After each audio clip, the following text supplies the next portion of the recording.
Hello and welcome to another episode of Inspired Women Gathering Show. This is a show that talks about all things from life, relationships, spirituality, business, and everything in between. Women inspire me through their stories, resilience, movement in the world. I love connecting and having deep conversations, sharing with you the women I am so blessed to know and who inspire me, especially as we navigate through this unknowing in our world today. My name is Dixie Bennett and I'm your host. I'm a soulful woman and wealth coach and healer, helping you live an abundant life and create sustainable business with heart. I created this platform to highlight amazing women who I come across and connect with. I hope you enjoy them as much as I do. And I'm so excited to introduce to you a beautiful guest, Louise Breton, and our topic today is a change of face. Louise is the owner of A Change of Face. She teaches women how to transform their aging face in less than 10 minutes a day so that they can look and feel more youthful without resorting to quick fix diets, risky expensive. She's a certified face yoga method consultant and registered holistic nutritionist, and founded the Ultimate Facelift Method, a comprehensive program that addresses the 8 major aging concerns of the face, and that is based on the belief that beauty happens through self-acceptance, self-realization, and self-care. So thank you so much, Louise, for being here. I'm delighted to connect with you today. Thank you for having me, Dixie. So where in the world are you from? I'm from all the way from Canada, so Ontario, Canada, and I'm in a little rural community not far from the infamous Niagara Falls. Beautiful. I was born and raised. Awesome. So tell us how you got into face yoga. Well, I kind of maybe want to go back a little bit more, how I kind of started into the journey. I've always been involved in the fitness and the health and wellness industry. I started working in a health food store when I was 18, and I kind of drew, I was drawn to the health and wellness through that. I was just a part-time job, and I was actually taking something else going through school, and I maintained my job there, and of course got on into my other industries. And when things kind of fell flat there, I always went back to the health and wellness, and I eventually went back to school and became certified, became a registered holistic nutritionist. So nutrition was obviously a big passion of mine, and of course movement. I've always been active and, running, going my bike, going to the gym. So movement was natural for me. And then about 2017, I started to explore other options. I wanted to learn something new, and I enjoy learning something new all the time. So I was actually just Googling ways to massage my forehead. So I was going under a lot of stress at work, and I just wanted to find some other methods to kind of loosen up the scalp. And I came across my teacher actually, and she had sent me some exercises to do, and they were just for fun at first. I would just sit at the island and do the exercises, and it was a lot of fun. And lo and behold, a couple months later, she was offering it online, and I knew that this was exactly what I wanted to do. So so I started the process of doing the online certification. Beautiful. So you were looking for some. Just, I'm curious what you Googled. So what did you Google when you were looking for? I Googled scalp exercises. Oh, interesting. So yes, and interestingly enough, we have a face yoga pose called the forehead massager. And it does help to relax the scalp. It helps to stimulate hair growth. And, it's one of the first poses that we learn to start to loosen up, because the skin here can, you know, especially when you're tight, right? You think how everything starts to glue onto the scalp, right? So we want to start to loosen that up. So there's a forehead massager. I do this in the shower a lot. I'll shampoo my hair and just to really get the scalp moving and stuff. So yes, it connected me to my teacher. Really powerful. And so who's your teacher?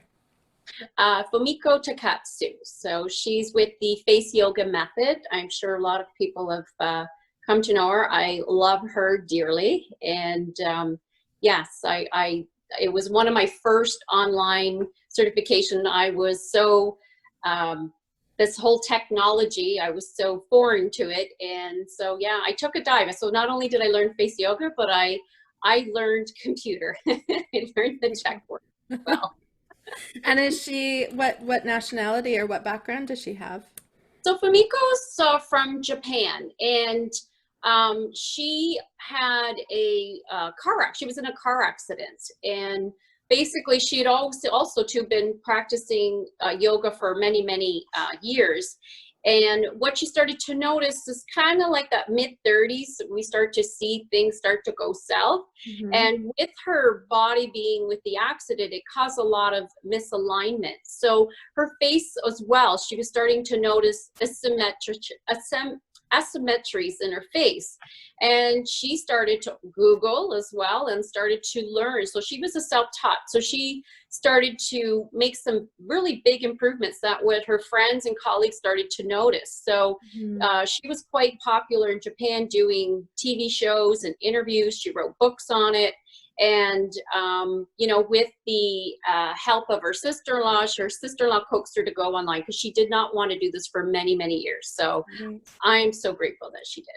Yeah, no kidding. Well, I, as I mentioned to you, when we were talking before, I came across face yoga probably a year ago, and I thought it was just so fascinating. I know one of my modalities is Craniosacral Therapy, so I tend to see a lot of people with car accidents, a lot of people with a lot of tension, especially in scalp, the jaw, and the back of the head. And I just thought, yeah, how fascinating, because it just helps to lift everything up, and it is an interesting approach to interesting approach to releasing the fascial tension in the head, right? Because that's when we carry a lot of stress. I find that we actually age more the more stress we carry in our face. And when everything is lifted and open, we actually have a little bit more glow, a little bit more blood flow, a little bit more openness. And so tell me a little bit more about your experience with yoga, face yoga. Of course, like as I started to do more and more, we are encouraged to take pictures. So, you know, with when you're working out your body, you know, we have the scale, we have tape measures. You can notice the differences in your clothes. But with our faces, you're always looking at your face. So it's kind of hard to see those subtle changes. So we started right from day one, started to take photos, and we were encouraged. So through that process, I was able to see, you know, even the eyes and myself again, it's training. I was a big forehead user as well. So it's the awareness and retraining my muscles. So yes, the physical, but what I actually was really started to notice was a lot of the poses were encouraging like to, you know, use your voice. There were some voices, I'm trying to think, there's poses that just encourage you to vocalize, I guess. So that came out in other areas of my life, and I felt that something was brewing inside me. So my self-confidence was just growing, and it started to affect other areas. So wasn't just my face looking, my face going, my face looked great, but I also felt, yeah, I felt my self-esteem, my self-confidence, everything started to, like I said, I just started to see the benefits in that area as well. So, well, I've definitely noticed in your face because you're very clear all through here. Like, I can't believe how amazing your forehead looks. And sometimes, like I said, it's always looking, right? Because it's just retraining. You're just, and that's what I teach in my programs. You're just training the forehead. Like once you realize it, again, you catch yourself. I actually have a client whose daughter, she's on forehead patrol. So every time her mom's talking, she's like, "Mommy, you're using your forehead muscles," right? So she's letting her know. She's like, "Oh, okay." Right. So we teach her how to, instead of use the eye muscles instead. So Can you give me an example? yes. So one example again. So if I were to say, okay, so myself, I have a strong forehead muscle. So if I looking up here, right, you can if you were to take your mirror. So if you got your cell phone, you're looking at yourself, and I would say open your eyes wide open, as wide as you can. Right? And then some people notice like, whoa, they're using their forehead muscles. So then I would have you place your hands over top your forehead. So we're going to stop those forehead muscles, and we're going to actually engage in the muscles around the eyes. So again, just kind of lightly, like firmly pressing down and open the eyes kind of wide, wide, wide. And then hold it for 5, 4, 3, 2, 1, and then relax. Take a deep breath in and out. Again, we're using breath work in that, but we're training you over time. When you start to engage those muscles, you won't use your forehead muscles. You use them less and less. So again, the more I do this over time, these lines are going to get deeper and deeper and deeper, right? So as I start to relax the muscle and use more of my forehead, use them less, the lines are going to start to soften. And does your expression change? Like how, I'm curious. Because I guess, as I'm now more aware, I'm like, whoa, I'm really using my forehead. And go ahead. Another one is the 11 lines, which you Yes, love, yeah. right? Mhm. Like, right, Yeah. and I another great thing with expressions, that you're saying expressions is, so when you're like this, right, just say and it could be you're concentrating, right? You could Right. really concentrate on Hmm. something. But people see you, and they might, it might become off as a, like, oh, what's wrong with them? Or and as you start to create these lines and you look in the mirror, it's the message you're sending your brain as well, right? It's like that look, right? Yeah. So again, we teach you again about facial expressions, and what you portray out to the world as well. So Mhm. yeah, that's another interesting area to look at too as well. So like what is our how is our face, how our face expressions are, how we're taking it internally, and also what we're shooting up to the world as well. Mm. I love that. That's very interesting. I'm going to be more consciously aware of that now. I had a 72-year-old client, and she took one of my 8-week classes, and I loved her like her enthusiasm was amazing. But she said to me, she was 72, and again, you're always looking in the mirror, right? Because you're making sure you're doing the poses correctly. She said, "I have never looked in the mirror as much as I did in these past few weeks as I did my whole life." And that just like lit me right up. I Mhm. love that, because how often do we go in front of the mirror, or if you're in the morning, you're washing your face, brushing your teeth, and you're not really engaging, right? You're not looking at yourself. You're just kind of, okay, my hair is not sticking up, and I haven't got lipstick running, Mhm. and you're just cleaning up and you're out, right? Whereas you're actually looking, and now you got to do some poses, and the poses don't take long. It's like 10 seconds, 3 times, it's like in a matter of a couple minutes, you've done a few poses, and you're really looking at yourself. You're really looking how your muscles are moving. You're increasing again that awareness about yourself. So it's Mhm. empowering, very empowering. Very cool. Well, one of the things that you talked about was confidence. So was there a bigger difference in that 72-year-old with her confidence as well? Yeah, I mean, she's very um, enthused. When she took the class, her older sister had done it for many years, Wow. which I thought that was shocking. But and that's what she said. She said, my sister, who's been doing for many years, she goes, she doesn't have any wrinkles, and now she goes, I'm working on my face. So yeah, she was. it lit up. And I see that usually in the first couple of weeks is when we start. The first change is like, I just finished with the group and I encouraged them before and after pictures. And the first thing I see is in their eyes. So I see more clarity, you know, of course their eyes are widening, but I see the difference in their face. It's almost like a lift in their eyes. There's like a little glowing on in their eyes. And yes, I love it. It's a little spark. The spark's back in your eyes, right? So. Very cool. So at what point did you decide, because I know you said that you were doing it for yourself as just part of releasing the scalp. When did you decide that this was something that you wanted to share with the world from your perspective? So she announced it. So it was kind of about May, and then it was like maybe 2 months later, she made an announcement that she was doing it online. So probably in about July that I started with the certification.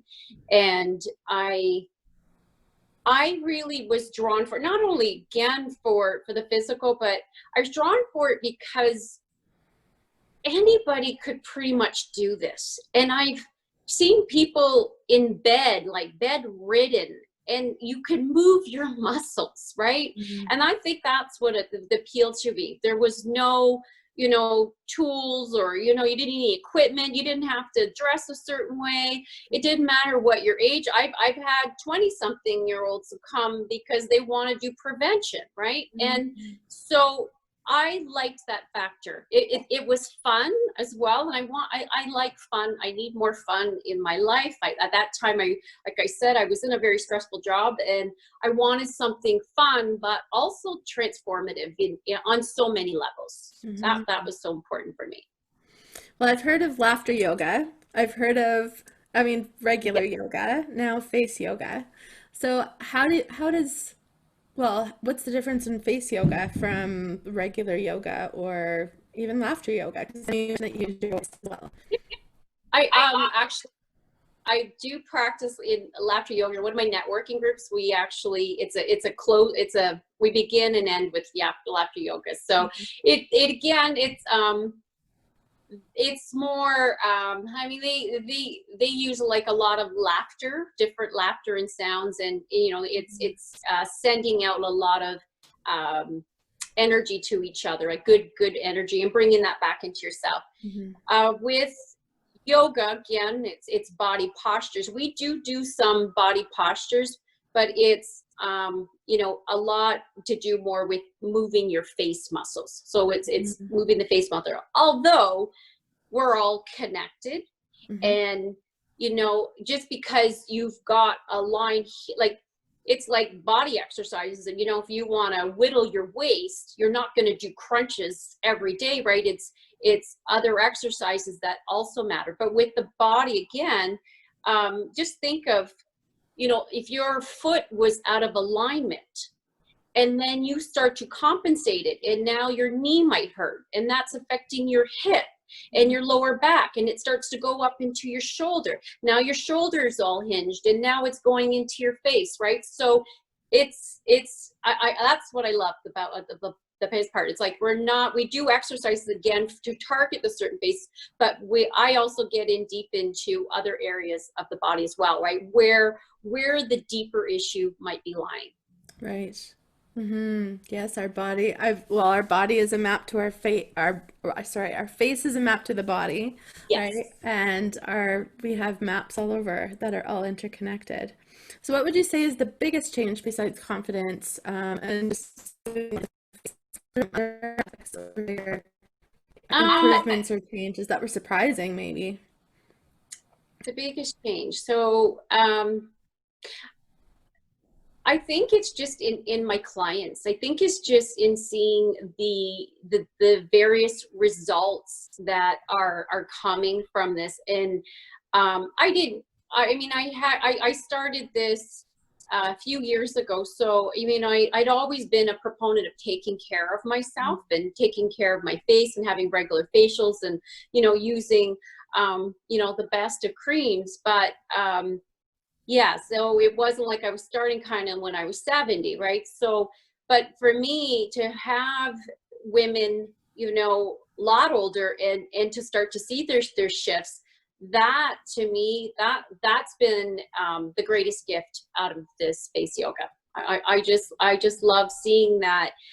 Just same if I go back into nutrition, that when I was changing people, helping people with their diets and lifestyle, that it gave them hope, because people, you know, are in pain and they're looking for a solution, and to give them that spark of hope that they could shift, that they could change, that felt, like I said, just powerful, just powerful. So I love to give that.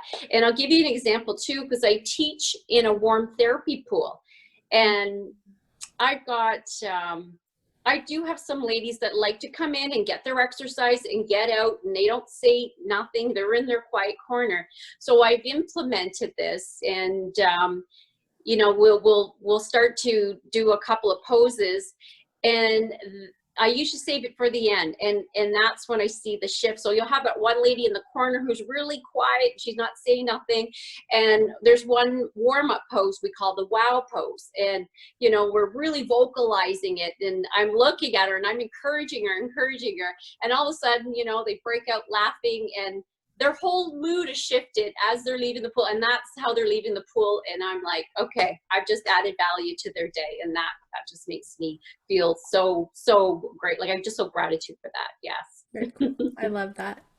So tell me, what does your daily ritual look like? My daily rituals. So I definitely have a morning routine. I can't live without it now. I do change it up every few weeks, and I've started the last couple of weeks. I've actually started getting up a half hour earlier, and I have a rescue dog. So her and I take a lot of nature walks. So we'll start that. So I take care of her because she's got a lot of energy. So she's raring to go. And then I come home, and I do some form of activity for me. So whether it's a weight training, I've got yoga. And as we were talking earlier, I've just started taking up dancing lessons. So you do some dancing online, and I also like to work a lot with emotional as well. I do some emotional freedom techniques and tapping. Yeah, so usually kind of a mixture of that. Then I'll have like a green juice, and then I'll start my day. So that's pretty much what my day looks like in the morning. So a little combination, but definitely I have my self-care first, and then I give to the rest of my day. I love that. That's so important. And I love that you define that. So you've got lots of movement, you've got some food, you've got some ritual, and then you're starting the day, giving yourself a first day to give to others. Oh, that's lovely. So tell me a little bit more about your business as a whole. So you said that you're doing what type of exercises are you doing? Sorry, can you repeat that? Is it just a morning routine that you're working with seniors specifically, or what type of exercises were you doing in the pool? So in the pool is range of motion, stretching.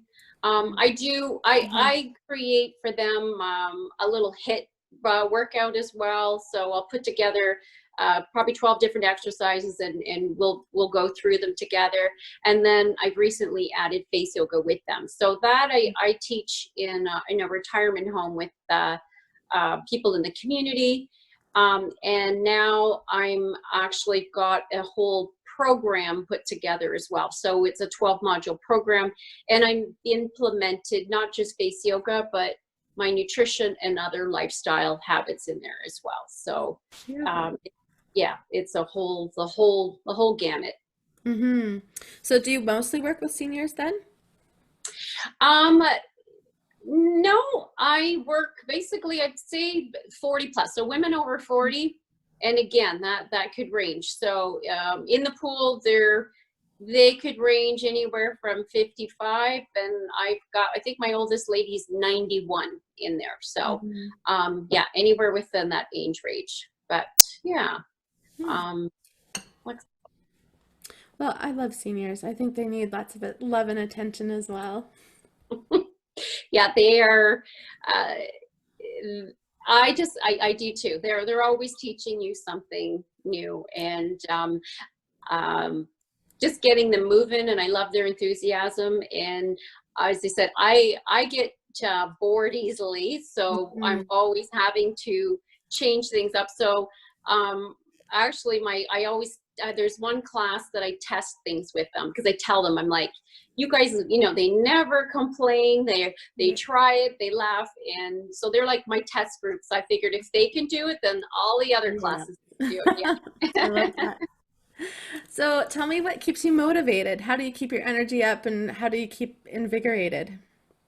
Again, with my morning routine, and making sure that, you know, I'm taking care, self-care for me. So again, getting some kind of movement, getting a, you know, just getting in touch with myself as well. In the evening, I like to journal, and I usually like to wind down with some kind of book. I'm in a book club as well, so we're always reading different types of self-empowerment books as well. Yeah, and then with my face yoga, again, as I said earlier, with the pictures, right? Just motivate the pictures, and even with my clients' pictures as well.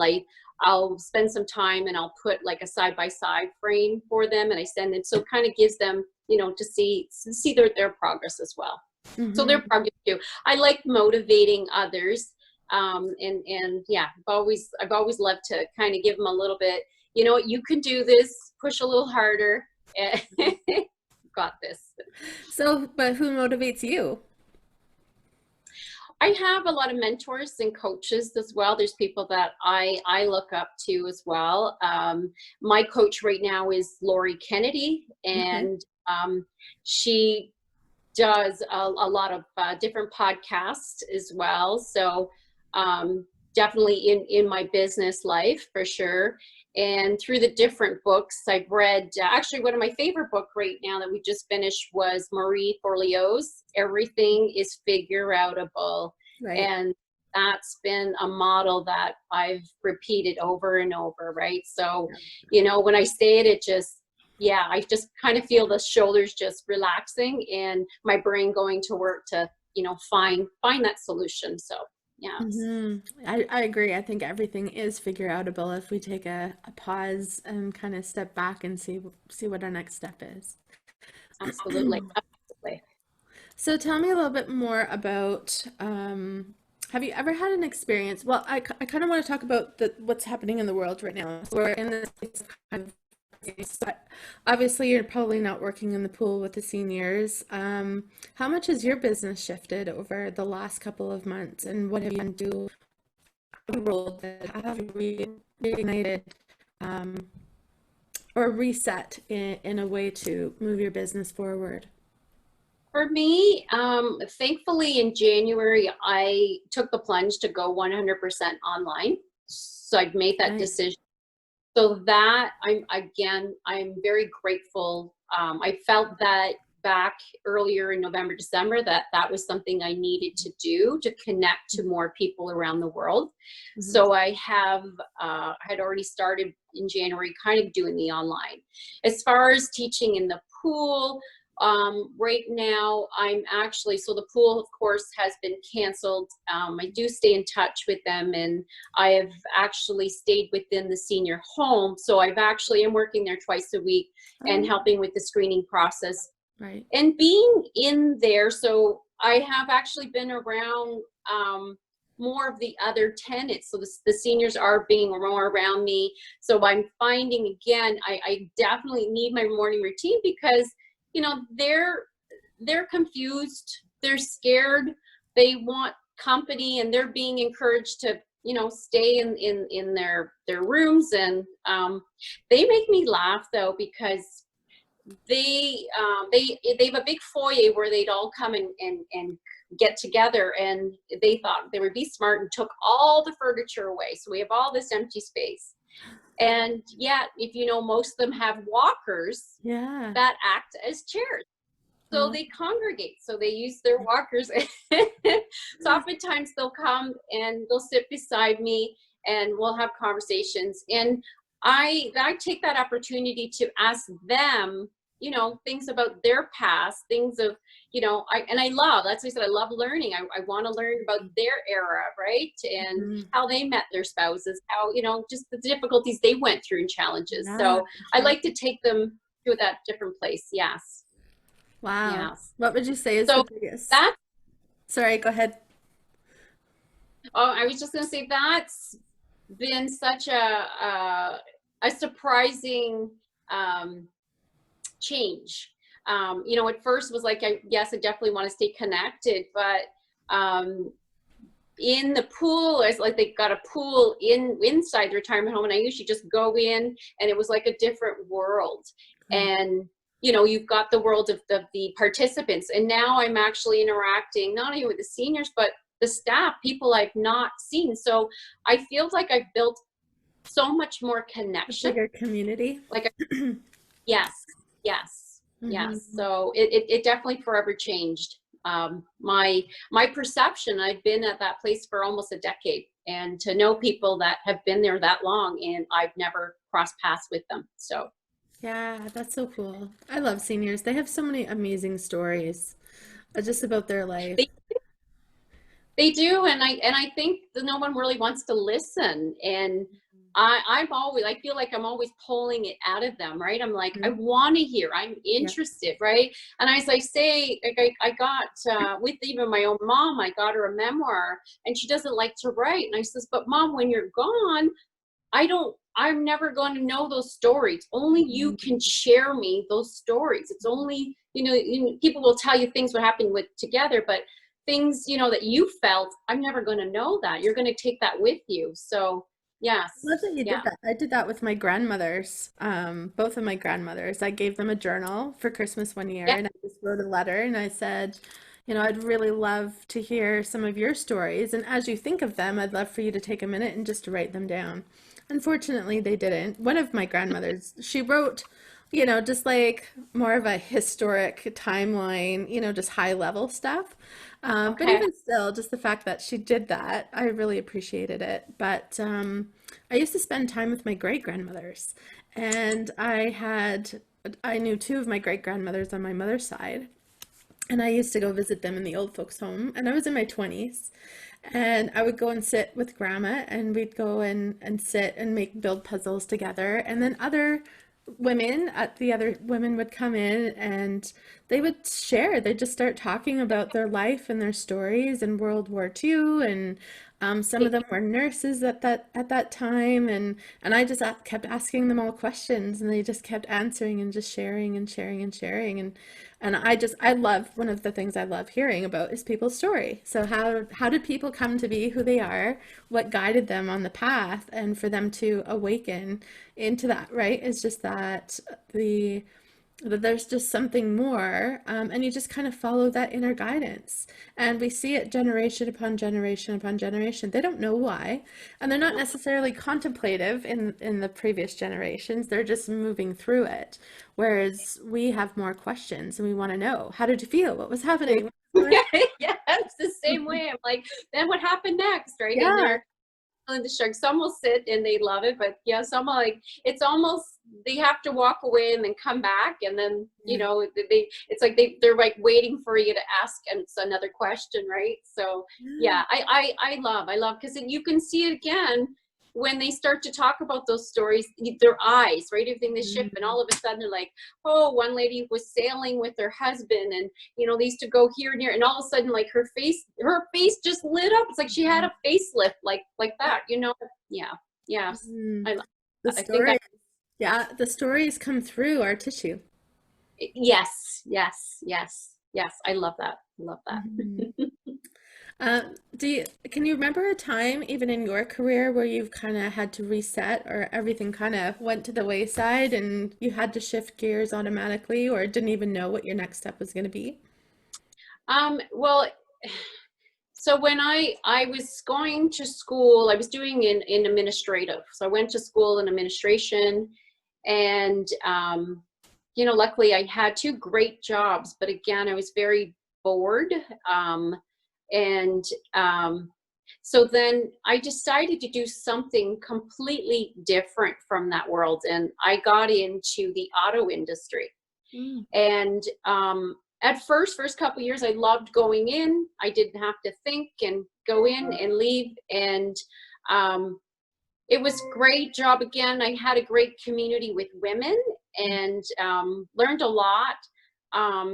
But when, again, that whole industry shut down, you know, I had to reset. It was a big adjustment. And I remember I had purchased my house a year before the shutdown. And I even knew I knew it wasn't like a big shock, but it was the timing, right? Timing was right, and I did it. And so when we shut down, and then I had to go and explore. So I did many months of exploring different schools, different modalities. And when I came upon the nutrition school, I remember even just driving into this winding tree-lined street, and it was by the lake, and getting in that classroom, and I sat down and I said to myself, I'm home. This is where I belong. Yes. So yes, and then it was going back to school. I think it was like almost 20 years since I've been to school. So going back to relearn and getting to a classroom setting and that. So yes, it was an exciting but scary time in my life as well. Yeah, so how did you navigate through the scary part of it? Because I couldn't, the auto industry in Ontario is probably very much like the oil and gas industry here in Calgary. How did that feel when it was, because it's not just you who lost job, it's lots of people. The whole community. The whole And community. Yeah. I think through that, like anything else with any trauma going on, is to make sure that you have support in place. And unfortunately, I did see a lot of people that I worked with that, really, they didn't have that support, and they had some really major struggles. And not that I didn't struggle, I felt like it was it was a blessing. I learned to, live simpler, Mhm. and to lean on others as well. That's always been a little bit of a lesson that I had to learn, because I always had to be the strong one in my family.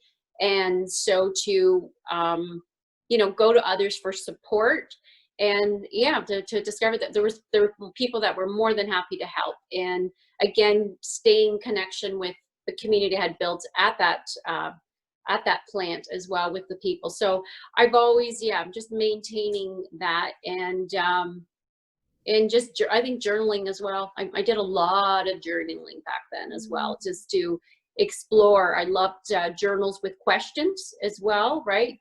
So I felt for me that was important, just to really dig and, what I was feeling and why I was feeling that way. So Can you remember a really good question that got you to think a little differently or a little deeper? um, I'm trying to think of accomplishments. I think things like, what your accomplishments were for that day. And it wasn't like, okay, I did the laundry and I mowed the grass, right?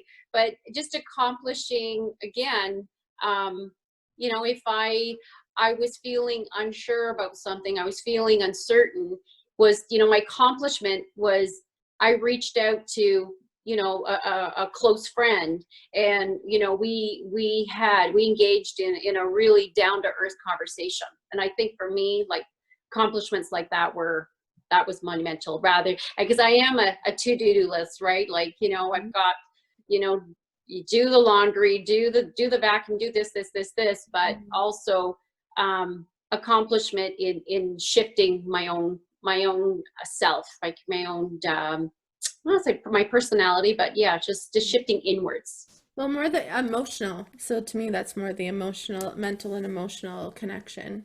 And powerful question in the accomplishment of what beyond the task list. Because I think that's where we get so focused. It's like, oh, well, I got up and made my bed. I got up and got dressed, or half dressed. I saw a meme the other day. It's just like, oh, I'm gonna have to start thinking about putting together a whole ensemble of clothing instead of just dressing for the upper part when we're being on the Zoom call. And I've Yes. actually had people say that to me too. They're like, well, can I just show up in my pajama bottoms and wear, whatever on my upper body? And I'm like, well, I'm like, 'cause you can portray that, but are you feeling it like in your whole body? I always say, dressing for success is a whole experience, right? Not Absolutely. just a portion of experience. So it's Absolutely. whatever you want to create for that. But I definitely love more the emotional connection piece. It's like, how did you connect today? Exactly. Exactly. And then knowing, knowing your, I guess, your faults, right? And knowing, things that in order to grow, right? What is it I need to grow? I've just finished reading Brene Brown's Rising Strong as well. And I loved so many of your stories, and you get captivated and you get like, yeah, that's so me. And it's like, and then you just get this aha, right? She just shifts everything. And I love stories like that. Yes. Yeah. So just, yeah, just to change my attitude, change my thinking, and understand people better, right? To understand, to kind of not just look at the focus, but try and looking at the bigger picture. Hmm. What's going on. And the same in the face yoga as well. As most people, just give me the pose for my jowls, or this. And it's not that, that's not how it works. And yes, there are some great poses I could give you, but we need to kind of take a step back and figure out, what's really going on. What's the root of this problem? That's what I like to get. I never liked band-aids. I mean, band-aids are useful for a reason, but to really get to the root of the problem. And the same with my nutrition as well. I had 5 people who would come at me with weight loss, and I was always one to sit and dig a little bit more, so it wasn't just, here's this supplement, or, drink this. It was a little bit more to figure out what was the root, what was really going on. So Hmm. I love that perspective. I think that's the biggest, well, that's the only form of healing is to get to the root of it. yeah, And the band-aids, I mean, there's tons of band-aid opportunities, but they don't work for the long haul. And if you really want to see true change, because even your face, like it's interesting. There's through craniosacral therapy, there's actually a course that you can go take where they work on cadavers, and it's because when people die, that often there's so much emotion in the face that is kept secrets, or anger, frustration. And even after a human dies, their body is still holding that emotional trauma in the tissue. And so wow, you can actually release it. So when it's released, it actually transforms and changes the entire facial structure. I love Because our fascia plays such a huge part. Um, One of my specialties is an somatic emotional release technique. So it's about releasing the emotions in the tissue. And our body will file it in the most amazing, uncomprehensive ways. And it's just like, wow, how can that be there? Because the body is just so brilliant that it files it away. But our face is where we wear it the most. yes, yeah, yes, exactly. And then in our eyes as well, right? The Yes. windows, right? It just, it speaks volumes. So I Hmm. love, yeah, that's amazing. Well, I Oh, think because it does. I always tell people, I'm like, all of our stress pulls everything downward. But when we can lift our stress and lift our pain, everything bounces out. Like everything lifts and opens up, and it's like a natural facelift. yes, yes, yeah. I'm smiling. Smiling's the best. The area again for the mind and everything, right? Just to even lift, right? Lifting up the Mhm. cheeks, right? Even people who, again, naturally frown all the time, not really frowning, but it becomes a facial expression. And again, they're looking in the mirror, and you're sending that signal to your brain, right? It's like, Mhm. why am I so sad all the time, right? So, Mhm. oh, So does face yoga, this is just a question that just came in. Can it affect hair growth? Like, can it affect actual stimulation of more follicle renewal? with the forehead massage, as I said, again, you're loosening things up. You're encouraging. So we do a lot of breath work, again, to relax the face.